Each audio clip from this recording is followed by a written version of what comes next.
1971 সালে পাক হানাদার বাহিনী, আমরা তো দেখি নাই, শুনেছি, কালেমা জিজ্ঞেস করতো সবাইকে। শুনছেন এই ঘটনা? বলতো কালেমা বল, যদি বলতে পারতো ছেড়ে দিত। যেহেতু পাকিরা ছিল মুসলমান, হিন্দু ভাইদেরকে ওরা শুট করতো, হিন্দু টের পাইলে গুলি। তো এক বাঙালি মুসলমানকে ধরে পাকিস্তানি মিলিটার জিজ্ঞেস করতেছে, কালেমা বল, মুসলমান নাকি হিন্দু? কয় আমি মুসলমান। কয় তাহলে কালেমা বল, সালে কালেমা বাতা। এখন সে ভয়ে এই দোয়া পড়া শুরু করছে। সে পড়তে শুরু করছে, লা ইলাহা ইল্লা আনতা সুবহানাকা ইন্নী কুনতু মিনাজ জালিমিন। পাকিস্তানি কয় সালে ये तो मुसीबत का कलिमा है। মানে বাঙালি এটা তো মুসিবতে বললে পড়ে, বাঙালি কয় হাম তো ভি মুসিবত মে হ্যায়, আমিও তো মুসিবতেই আছি। তুমি বন্দুক মাথার মধ্যে ধরে আমারে কালিমা জিজ্ঞেস করতেছো, আমার কি আর হুশ জ্ঞান আছে? আমি কি পড়তেছি আমি নিজেই জানি না। তাহলে এটা হচ্ছে মুসিবত কা দোয়া, মুসিবত কা কালিমা। বিপদে পড়লেই পড়বেন, শুধু এমন না যে তুফান ছুটলে পড়বেন, আকাশে থান্ডার বজ্রপাতে পড়বেন না। যে কোনো দোয়াতেই লা ইলাহা ইল্লা আনতা সুবহানাকা ইন্নী কুনতু মিনাজ জালিমিন। লা ইলাহা, কোনো মাবুদ নাই, ইলাহা নাই, ইল্লা আনতা, আল্লাহ তুমি ছাড়া কোনো উপাস্য নাই, সুবহানাক তুমি পবিত্র, ইন্নী কুনতু মিনাজ জালিমিন আমি জালিমদের অন্তর্ভুক্ত। ঠিক কি না? আবার অনেকের মুখের মধ্যে গিড়া লেগে যায়, কথা বলতে পারে না, আটকে যায়। বাংলায় বলে তুতলামি। কি বলে? আছে, এরকম আছে। সাইয়েদনা মুসা আলাইহিস সালাম কথা বলতে গেলে আটকে যেত, মুখে কষ্ট হতো।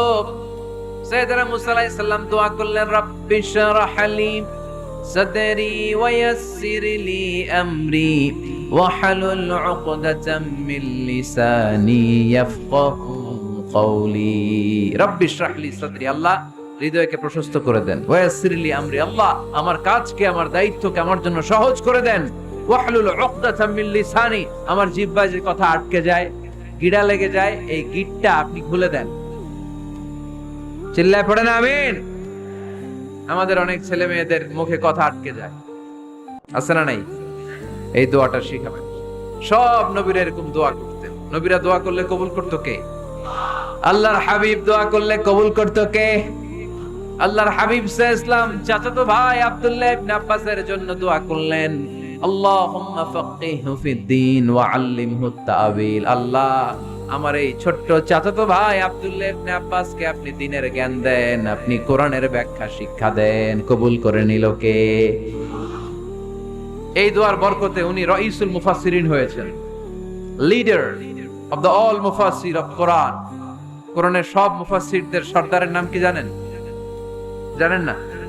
আব্দুল্লাহ ইবনে আব্বাস রাইসুল মুফাসসিরিন, সব তাফসীর কারকদের বস, সব তাফসীর কারকদের লিডার। আল্লাহর হাবিবের এই দোয়ার বদৌলত। এজন্য আমার কাছে কেউ যদি ছেলে মেয়ে নিয়ে আসে, বলে হুজুর হেফজখানায় দিছি বা আলিয়া মাদ্রাসা করে একটু দোয়া করে দেন, আমি দোয়াটা পরে ফু দিয়ে দিই। নবীর দোয়া, বরকত বেশি না কম? আল্লাহুম্মা ফাক্কিহহু ফিদ-দীন ওয়া আল্লিমহু আত-তা'বীল। মুখস্থ থাকলে ভালো, না থাকলে যে রেকর্ড হইতেছে ইউটিউবে শুনে নেবেন। এই দোয়াটা পড়ে ছেলে মেয়েদের ফু দিবেন। মুফাসসির বানায় দিবে কে? যুগশ্রেষ্ঠ আলেম বানায় দিবে কে? এরকম আল্লাহর হাবিব দোয়া করতেন। আনাস রাদিয়াল্লাহু তাআলা আনহুর মা উম্মে সুলাইম, আল্লাহর নবী যখন হিজরত করে মক্কা থেকে মদিনায় আসলেন, মানুষের ধাক্কাধাক্কিতে উনি জায়গা পান না। উনি এসে দেখেন মদিনার লোকেরা নবীর সাথে দেখা করার সময় নবীরে হাদিয়া দেয়। কি দেয়? হাদিয়া মানে কি? উপহার। যেই দেখা করতে আসে নবীর উপহার দেয়। উনি লজ্জায় পড়ে গেলেন, কি দিবেন? ওনার তো হাদিয়া দেওয়ার মতো টাকা নাই, পয়সা নাই। ছোট্ট আনাস রাদিয়াল্লাহু তাআলা আনহুকে ধরে বিশ্বনবীর কাছে যেয়ে বললেন, নবী দেখলাম, দেখে লজ্জায় পড়ে গেলাম, মদিনার আনসারী গোত্রের সব নারী পুরুষ যারাই আপনারে সালাম দিতে আসে সবাই হাদিয়া দেয়। আমার তো টাকা পয়সা কিচ্ছু নাই যে আপনারে হাদিয়া দিব, কি আর করব? আমার কলিজার টুকরা, আমার নারছেরা ধন, আমার আনাসকে আমি আপনারে হাদিয়া দিয়ে দিলাম। আনাসকে হাদিয়া দিলাম, আমার ছেলেটাই আপনার জন্য হাদিয়া। আওয়াজ করে পড়েন আল্লাহু আকবার। ইয়াখদুমু কামা বাদালাক নবী আপনার যত ধরনের খেদমতের প্রয়োজন আমার ছোট্ট ছেলে আনাস করবে। ও নবী, আনাসের জন্য আপনি একটু দোয়া করে দেন। আল্লাহর হাবিব দোয়া করলেন, আল্লাহুম্মা বারিক ফি মালিহি ওয়া ওয়ালাদি। ও আল্লাহ, আপনি আনাসের মালে বরকত দেন, সন্তানে বরকত দেন। কটা দোয়া করছিল শুনতেছেন? মনোযোগ আছে না গেছে? কয়টা দোয়া? আল্লাহ আপনি আনাসের সম্পদ বাড়িয়ে দেন। কি বাড়িয়ে দেন? আর বলেছিলেন সন্তান বাড়িয়ে দেন। কি বাড়িয়ে দেন? এবার শোনেন সম্পদ কেমনে বাড়ছে। আনাস রাদিয়াল্লাহু তাআলা আনহু বলতেন, মদিনাতে আমার খেজুরের বাগান ছিল। কিসের বাগান? উনি বলতেন মদিনাতে যত খেজুরের বাগান ছিল বছরে খেজুর ধরতে একবার। কয়বার? আর বিশ্বনবী ওই ছোট্টবেলা আমার জন্য দোয়া করে দিয়েছিলেন, ওই দোয়ার বরকতে আমার খেজুর বাগানে বছরে খেজুর ধরতো 2 বার। সুবহানাল্লাহ নাই? আর ওনার 80টা ছেলে ছিল, 80টা। কন্যা সন্তান ছিল 2টা। মোট কয়জন? আমনের আছে কয়জন? হ্যাঁ, ছেলে হোক মেয়ে হোক 2টা হইলে চলে, একটা হইলে আরো ভালো। এগুলা না, 10 জন সন্তান আছে, এরকম আছেন নাকি কোনো বাবা? আছে? কই আন্দাজে মান্দাজে জানে না কয় আছে? কই আছে? উল্টা পাল্টা কমিয়া রোহিঙ্গা ক্যাম্পে। মাশাআল্লাহ, এগুলো নিয়ে ঠাট্টা করো না। আল্লাহর হাবিব এই রোহিঙ্গা ভাইদেরকে নিয়ে কিয়ামতের দিন দাঁড়াবে। ফাইন্নী মুকাসিরুন বিকুম আল উমাম তাজাওয়াজুল ওয়াদুদ আল ওয়ালুদ। প্রেমময়ী চেহারা দেখে ওই নারীদেরকে বিয়ে করো, আর সন্তান বেশি জন্ম দিতে পারে এরকম নারীকে বিয়ে করো। কেননা তোমাদের সংখ্যার আধিক্য নিয়ে কিয়ামতের দিন আমি নবী গর্ব করব। আমি নবী বলবো আমার উম্মতের সংখ্যার ধারে কাছেও কোন নবীর উম্মত নাই। চিল্লায় পড়েন সুবহানাল্লাহ। নবীর দোয়ার বরকত।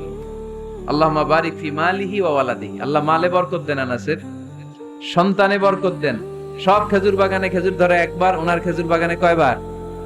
ওনার মোট সন্তান 82 জন। কয়জন? 82। 80 জন ছেলে, 2 জন মেয়ে। এটা হলো নবীর বরকত। নবী দোয়া করলেই কবুল। সুবহানাল্লাহ পড়েন। মক্কার দাওয়াতে জীবনের শুরুর দিকে আল্লাহর হাবিবের খুব কষ্ট হচ্ছিল। অল্প কয়েকজন হাতে গোনা ওনার ফলোয়ার তাহাজ্জুদের নামাজে কেঁদে কেঁদে আল্লাহর একটা দোয়া করে ফেললেন, আল্লাহুম্মা আইজ্জাল ইসলাম বিআহাব্বি রাজুলাইনি ইনদাক বিউমর ইবনে আল খাত্তাব আও আবি জাহাল ইবনে হিশাম। আল্লাহ, মক্কার দুজনের একজন যেন কালিমা পড়ে মুসলমান হয়। হয় খাত্তাবের বেটা ওমর, নয় হিশামের বেটা আবু জাহাল। ওমরে ফারুকের জন্য দোয়া কবুল করলো কে? বিষ্ণু ইসলাম আরকাম ইবনে দারিল আরকামে বসে দাওয়াত দিচ্ছেন। হঠাৎ সাইয়েদনা ওমরে ফারুক তলোয়ার নিয়ে ছুটে আসলেন আল্লাহ রাসূল সাল্লাল্লাহু আলাইহি ওয়াসাল্লামকে হত্যা করবেন বলে। সাহাবারা এসে তথ্য দিলেন, ইয়া রাসূলুল্লাহ আপনি ছোটেন, দৌড়ান, পালিয়ে যান। ওমর আল খাত্তাব আসতেছে আপনাকে হত্যা করবার জন্য। আল্লাহর হাবিব বললেন, না, তোমরা ভুল বুঝছো, তোমরা সরে যাও, দরজা খুলে দাও। আমার মনে হচ্ছে ওই যে রাতে আমি তাহাজ্জুদের সালাত শেষে দোয়া করেছি, আজ বোধহয় ওই দোয়া কবুল হতে শুরু করেছে।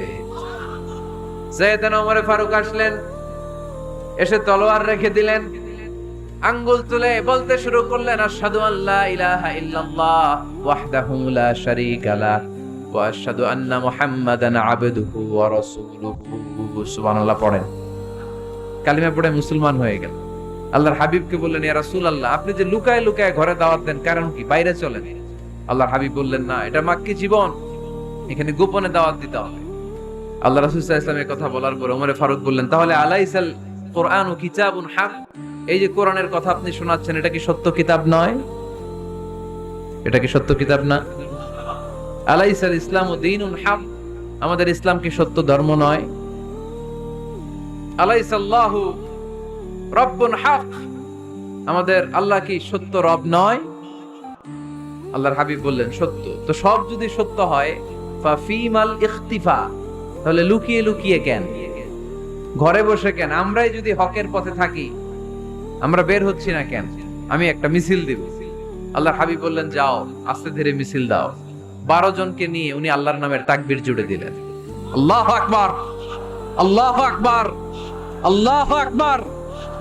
মক্কার জমিনে তাকবীর শুনে কাফির মুশরিকরা অবাক, দৌড়ে আসছে, কিরে কার এত বড় সাহস আমাদের নির্বাচনী এলাকায় আল্লাহর নামে তাকবীর দেয়।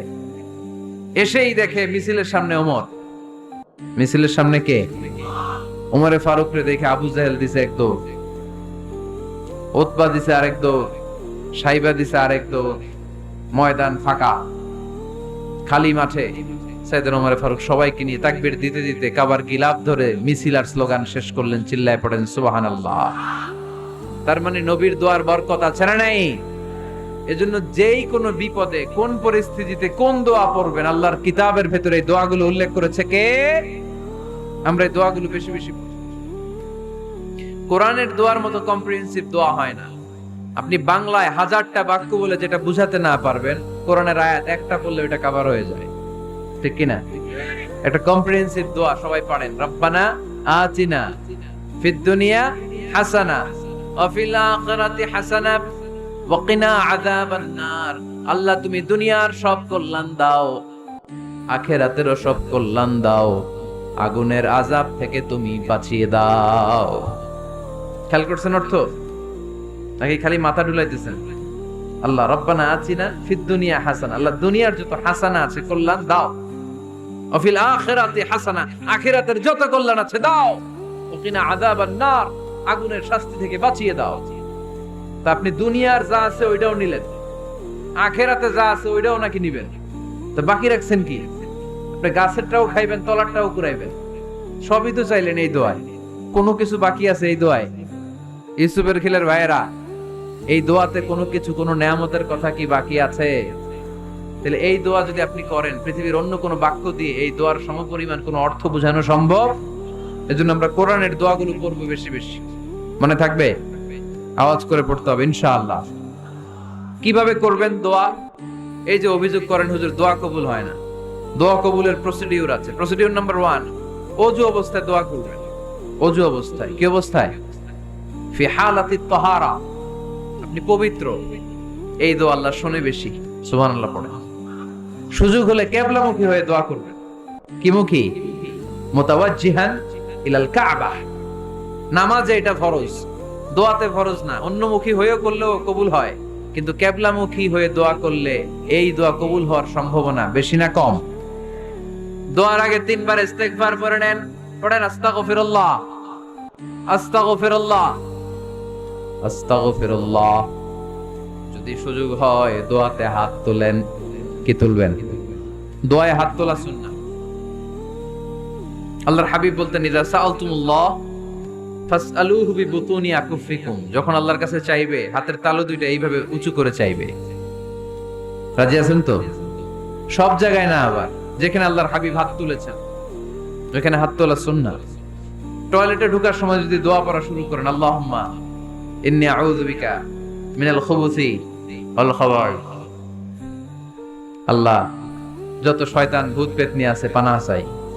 ওইখানে কি আমরা হাত তুলি এরকম? ওইটাও তো দোয়া। কথা বলেন? তাহলে সব জায়গায় না, যেখানে আল্লাহর হাবিব হাত তুলতেন ওইখানে হাত তোলা সুন্নাহ। হাত তুলবেন, হাত তুললে আল্লাহ খুশি হয়। আমরা তো এতটুকু তুলি, আল্লাহর হাবিব সাল্লাল্লাহু আলাইহি ওয়াসাল্লাম মাঝে মাঝে আবেগে হাত তুলতে তুলতে এরকম করতে করতে করতে এইভাবে তুলতেন। সুবহানাল্লাহ পড়েন। আরাফার ময়দানে এইভাবে হাত তুলেছেন। বৃষ্টির জন্য যখন দোয়া চাইতেন এরকম হাত তুলতে তুলতে এইভাবে তুলে ফেলতেন। আল্লাহুম্মা আসকিনা গাইসান মুগীসান মারিআন মুরিআন নাফিআন গায়রা দার আজিলান গায়রা আজিল। আল্লাহ তুমি বৃষ্টি দাও, কল্যাণকর বৃষ্টি, যেই বৃষ্টিতে আমাদের জন্য রিজিক আসবে, যেই বৃষ্টির মাধ্যমে গবাদি পশুর রিজিক আসবে, এরকম কল্যাণকর বৃষ্টি দাও, তাড়াতাড়ি দাও, দেরি করো না। পড়েন আমিন। আবার যখন বৃষ্টি বন্ধের দোয়া চাইতেন তিনি পড়তেন আল্লাহুম্মা হাওয়ালাইনা ওয়ালা আলাইনা, মানে আল্লাহ আমাদের চারিদিকে বৃষ্টি দাও, মদিনাতে বৃষ্টি দিও না। সুবহানাল্লাহ। এই দোয়াগুলো আপনারা করবেন। আল্লাহর হাবিব সাল্লাল্লাহু আলাইহি ওয়াসাল্লাম মসজিদে নববীতে জুমার খুতবা দিচ্ছেন। মদিনায় দুর্ভিক্ষ, মাটি ফেটে চৌচির, খা খা মরুভূমি, এক ফোঁটা পানি নাই। আল্লাহর হাবিব সাল্লাল্লাহু আলাইহি ওয়াসাল্লাম মিম্বারে দাঁড়িয়ে খুতবা দিচ্ছেন। এক সাহাবী এসে বলে, ইয়া রাসূলুল্লাহ একটু দোয়া করেন, বৃষ্টির দোয়া। আল্লাহর হাবিব সাল্লাল্লাহু আলাইহি ওয়াসাল্লাম খুতবা বন্ধ করে দিয়ে দোয়া করা শুরু করে দিলেন। বাকি সাহাবারা বর্ণনা করলো আল্লাহ রাসূল দোয়া করতে দেরি মুহূর্তের মধ্যে ঝমঝম করে মদিনাতে বৃষ্টি নাজিল শুরু হয়ে গেল।